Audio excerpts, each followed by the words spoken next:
I made my budget work on autopilot, and once I show you how, you'll wonder why no one else talks about this. Most budgeting advice is either outdated, overly complicated, or secretly trying to sell you on some app through an affiliate link. I'm not doing that. I'll show you the exact system I use, what works, what I've automated, and what you should avoid.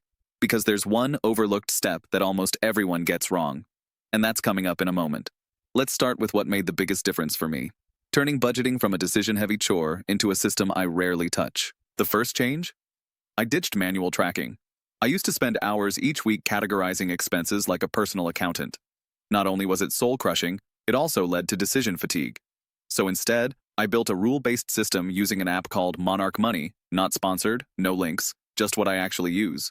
I set fixed categories with hard caps, and I automated transfers into sub-accounts. That's what made the budget run without me. Once income hits, my bank auto-splits it. Essentials, savings, fun, and recurring payments. No more deciding. It's just done. And this isn't hypothetical. Back when I worked in client strategy for SaaS companies, I built scalable workflows to cut costs by 40% using these same principles, rules, not choices.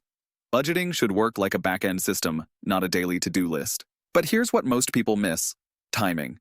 Automating is useless if your cash flow doesn't align with your billing cycle. I had to call 3 of my bill providers and shift due dates to the same week. That alone fixed most of my overdraft headaches. You want your budget to feel like it's flowing downstream, not a game of catch-up. Now the next piece is where people mess up their entire financial rhythm. They automate spending, but not savings. Big mistake. I treat savings like a non-negotiable bill. I use a separate bank, completely isolated from my main checking, and I've set a weekly auto transfer every Friday, right before I'm tempted to spend over the weekend. It's psychological, and it works. Here's something that'll flip how you think about subscriptions. I don't track them. I throttle them. I use privacy.com to create virtual cards that expire after one charge.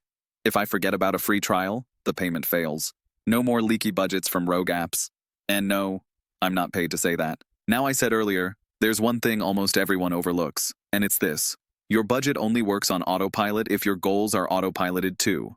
Most people save randomly. I automate toward on something, like travel, debt payoff, or investing. I give every dollar a future job.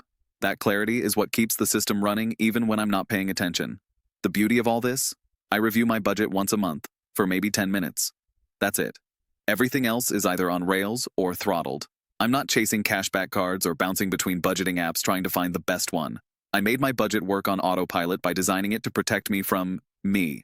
If you got value from this video, hit subscribe if you want to support content that's not secretly incentivized by affiliate commissions.